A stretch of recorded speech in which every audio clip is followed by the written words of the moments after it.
Infamous Second Son has got to be one of my favourite titles of the last 10 years, and I can't be the only one who finds it borderline criminal that we haven't had a new Infamous game in over a decade. On release, Infamous Second Son was absolutely huge. It sold over 1 million units within just 9 days of releasing, making it one of the best-selling PlayStation 4 games. It scored an 8.7 on IGN, and if you don't believe those idiots, it also got a whopping 80 on Metacritic. What I'm going to be doing today is going back and playing the game again to see if it still holds up in today's gaming market some 11 years after its first release. So let's throw some smoke at people. So, you start off as Delsin, which is like the worst name ever, and no one will ever convince me otherwise. He's basically a little rapscallion, and we first meet him spray painting over his own brother's police billboard because rebellion is cool. The intro to the game basically goes down as such. There's a bus full of and they're driving up the road, and oh no, the bus of has crashed, and they all come rushing out of the bus, and whoa, we need to stop that guy. Delsin grabs hold of him. Oh, Delsin now has smoke powers comparable to that of only Snoop Dogg, and whoa, Grandma, put the fucking stapler down. If you think I am above kicking you in the face, you are sadly mistaken. I can't keep saying Delsin, man. I hate that fucking name. Dave meets a lady who is definitely meant to be a Sigourney Weaver-esque bad guy, and she 100% has a weed leaf necklace. Look at that. Hold up. She's a major bitch, and she's got concrete powers, and earlier I was just joking about hitting the old lady, but apparently she isn't above it. Concrete is especially hard on brittle bones. Oh no! I make the good decision to turn myself in, and boom, that's the tutorial over. We're obviously pissed about the concrete abuse, and she has run through the entire village like a goddamned orgy, so Dave decides that he wants to find her and just like all for one her power. I have actually realised something that I don't like about this game, and just in case you want to know what that is, you can't skip the cutscenes, man! Like, I've seen them all before, dude! I've got a video to make, come on! I've learned some new powers in my travels, consisting of shoot a little bit of smoke, shoot lots of smoke, a super smoky jump, and then a slightly smoky glide. Apparently that makes this cocky little shit think that he can take on a checkpoint of heavily armed and presumably well-trained guards. That's like me doing a set of push-ups and then walking into a police station like, right, let's fucking have it. I failed the checkpoint because of the kilo heroin in my ass. I mean, you know, because of the powers and stuff. My current goal is to go around like a scrap man looking for core relays to get new powers. The first one I got was like a ground slam with AoE qualities, and there's a few of these Amazon drones buzzing around, but fuck Jeff Bezos, man, I'm taking them shards. How many DUP guys are in this? I used the shards to get some upgrades.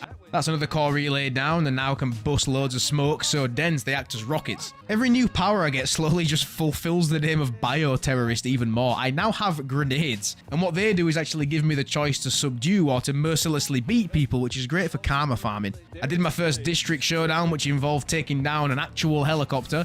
Every billboard you clear unlocks a new fast travel destination, but when your traversal method is like super swanky smoke powers, I don't really feel the need for a fast travel. I did get this awesome dinosaur jacket though, look at that. Dinosaurs are cool as shit, man.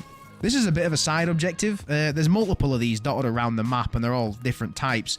For this one, some fucking pervert's gone around trying to film people wanking in their cars, so I've got to go blow the cameras up. You get the camera feed up on your phone and you use the frame to find it. Most of these are okay, but there's actually a few of these that are so awkward they make my anxiety look nonchalant. All of these little side quests in the game basically just contribute to the disruption of the DUP because they are about as much use as a sandpaper condom.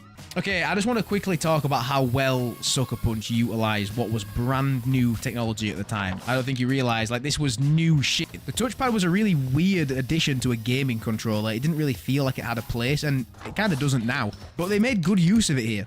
There's been a few that have actually taken advantage of this, but this is one of the ones that absolutely nailed it. I guess a lot of developers won't bother because the game they're creating normally is going to be released on multiple platforms, so having something that's related to one thing on one platform doesn't really make any sense. However, that restriction wasn't in place here. Firstly, there's the little bits, right? You got like the flicking through the menu, you can flick the doors open, and you can hold open the little love flap on the tops of the trucks. It's a very subtle yet very well executed part of the game. The other thing to mention is obviously the gyro controls. When you're doing the spray painting, it's fucking dope, man. It's a really cool feature that I think should be more incorporated into modern games. It is realistically a gimmick, but it's a nice and interactive part of the game, in my opinion. Anyway, I'm at the top of the Space Needle now, and there's some serious shit going down. It's like a Michael Bay movie up in this bitch. I've really started making use of the headshot stun thing, because if you do it right, you can just subdue them, which, like, negates the whole fight. I learned a new move up here, which I think I'm going to call, "What's the fuck out? I can't stop!" I had to do some spraying, so I picked the donkey because it's the funniest one, and I then proceeded to do some classic Delsin vandalism. There's another type of side objective here. This is a drug bust, and now they all tend to congregate like this for some reason, so a quick marijuana grenade gets them all so unbelievably baked. I just walked up and laid them all down, and they all just went to sleep. This is a really quick, easy one to get your karma leveled up to. So, the karma system. It's cool, right? You want to be good? Get some powers that only the good guys can get. And if you want to be bad, I did do that once though, and it was weird, man. I did not like Evil Dave at all. He goes from like light-hearted and funny to someone put a bullet in this man. It works in a really weird way though. You have to be like one or the other. There's no middle ground. So I'm a good guy, for example, but I can go ahead and just do this. And nothing happens as long as I keep the bar blue. A new type of side quest. This one involves a guy that sounds awfully like Kyle Crane from Dying Light, but he's a little snitch and he's telling us that there's a nearby DUP agent that is disguised as a civilian. The way this one works is if your crosshair goes too close, they're gonna run, but it's fine because it's definitely him. Okay, don't worry about that. Yeah, there's the potential for collateral damage here, but it's a risk I'm willing to take, man. My method? Rockets for everyone, North Korea style, until I get it right. Oh my lord, what's that? I'm doing a main quest? Dave found what I honestly don't even think could be called a victim, man. This is just fucked. Well, anyone that doesn't know, this is Fetch, a super crazy mega woman who is basically a walking rave. I'm back at Fetch's gaff and Dave is sniffing a few pairs of her undercrackers and I'm fucking gone, mate. I can't be dealing with that. A little further on and I found a shrine devoted to a dead guy. Safe to say I did not stick around. My karma level went up again, even after, accidentals. Dave finds Fetch and we go for a nice run together, which I thought was super cute. They added HDR to this game, which is nice and everything, but I can see about as well as a man that has frag grenades in his eye sockets. That's a reference to the last video I uploaded, by the way, which you would have got if you'd have seen it. The Fetch fight is annoying and honestly makes me want to fetch a bucket of water and drown myself in my own living room. You have to go around and suck the neon out of the signs, and boy, howdy did I suck. She'll run around the area as fast as, well, light, really, and then she'll snipe your ass. After that is the actual fight. I've sucked in so much light that I can now shoot beams of it. With the accuracy of a stormtrooper, I slowly whittled her HP down. I'm not sure how this is going to look for you guys, but just know I couldn't see shit the entire time. All I could see was the light around me and the light around her. Whatever else was happening around us was anybody's fucking guess. The typical cop wanted to throw her in a box after we caught her without so much as a conversation first, but I would not have that, man, so we saved her. I went around collecting a bunch of new rave powers, the final one being this one, and I understand that it says subdued in the top left corner, but those guys are fucking dead as dicks. Me and Fetch are now on a joint drug takedown mission, and this one's on a much larger scale than the regular ones. I'm going to be brief here because I literally could not see what the ever-living fuck was going on, so I'm going to assume that you can't see it either. Dave finds the houseboats which have the drugs on them and then marks them. Dave beats up a bunch of them harder than I beat myself when no one's home, and then Fetch does some lasering. Can we please, just hang on, just can we take trailing missions out of video games? This could be accomplished with a couple of lines of dialogue or like a short cutscene. Look how boring this is. Look at it. Right, watch this.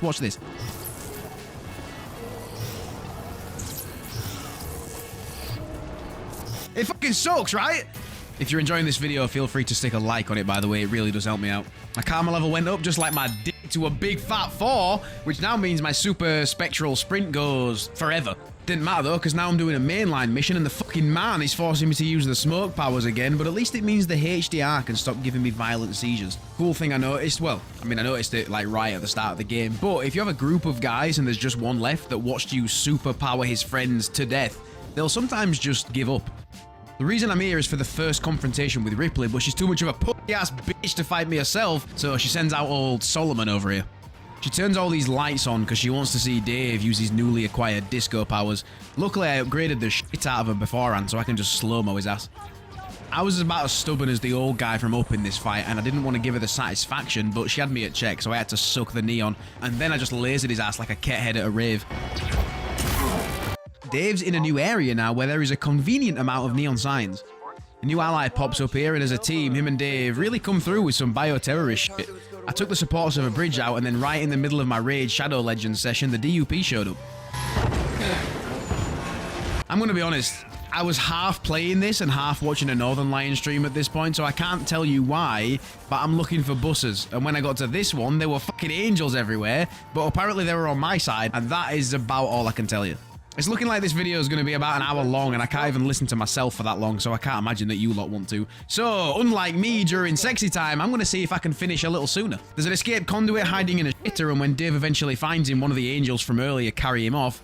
In order to bait one of the angels like a fucking fool, Reggie puts on one of the DUP jackets and asks me to chase him. Chase me, shoot near me. Near. Nelson, I said near misses! He gets picked up by an angel, which are actually coming out of the TV's Grudge style at this point. And no, there's demons now too, so this is really getting out of hand. I feel like one of my victims now because I'm trapped in a basement. No, wait, it doesn't matter. I'm actually in the depths of hell. What the fuck is going on? The main gist of this boss fight is shoot the guy, he'll get sick of you bombarding him with abuse, and then he'll send you back to the real world. You then have to find another screen to go back in, and then, unlike your mum in the shower, rinse and repeat. For the latter half of his health bar, he'll switch sides of the arena like a little bitch, because just like the gas that's filling my house right now, he knows he's met his match. I don't remember writing that, and I'm really sorry for saying it out loud. He'll get his angels to protect him, which means taking them out first, but with the ultra super slow-mo laser beams, that really wasn't a problem.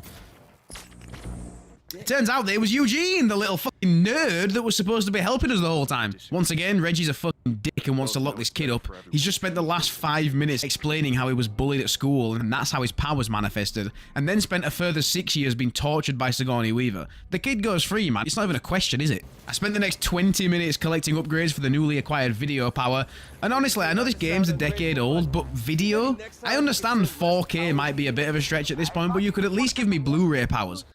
The melee for this one is incredibly cool. It's a fucking great sword, man. And the subdue animation is by far the best one we've seen.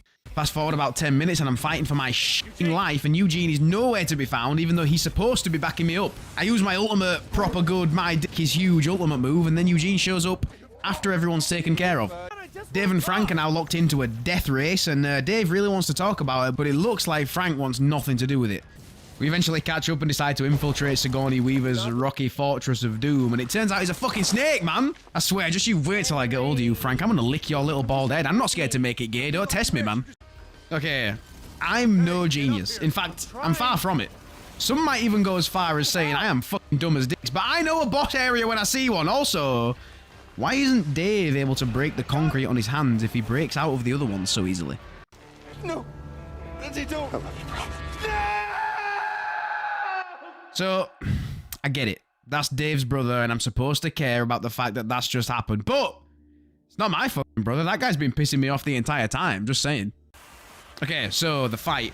She gets the rock vortex buzzing around her, and although it looks cool, it just takes a few smoky rockets, and then it's a boot right to the minge. After that, it's a what's the fuck out? I can't stop! I obviously found that hilarious, so in round 2, I made sure that every time I kicked her, it either went up her ass or the other one. Why? Damn you! You killed him! Hey, I got true hero. I'm such a good superhero, man. Hey, yo, what the fuck? Well, that was fun while it lasted. After climbing the DUP building, some dope teamwork and some dialogue, it was time for the final showdown. It's the same fight, man, so 3 punts later and she folds and gives Dave the rock powers. Yeah! This is obviously new, so I don't actually have any moves yet. You have to just kind of run around waiting for Eugene, who will drop power relays for you every so often. All the while avoiding Augustine, who is actually trying to find her way back to the upside down.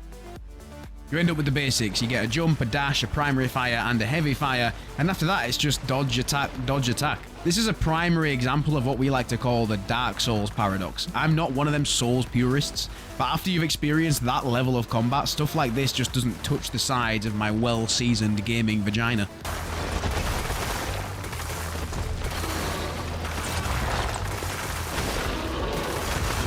Okay, and there we have it. Infamous Second Son in 2025. Does it hold up? You're damn right it holds up, man. It is 10 times better than some of the AAA garbage they're throwing at us today. Should it have won Game of the Year? I don't know, man. I have about as much experience with Dragon Age as I do with the opposite sex, but there's no way it could have topped this. I'm 27 years old now, and my girlfriend hates me more and more every day, so if you could just, like, subscribe or something, that'd be great. Thank you for making it this far in. I would massively appreciate if you would leave a comment and tell me how good it was, or if it sucked harder than a grandma with no teeth. We have a Discord full of cool people if you want to join that, and there's a link in the description. Thank you again, and I will see you in a bit.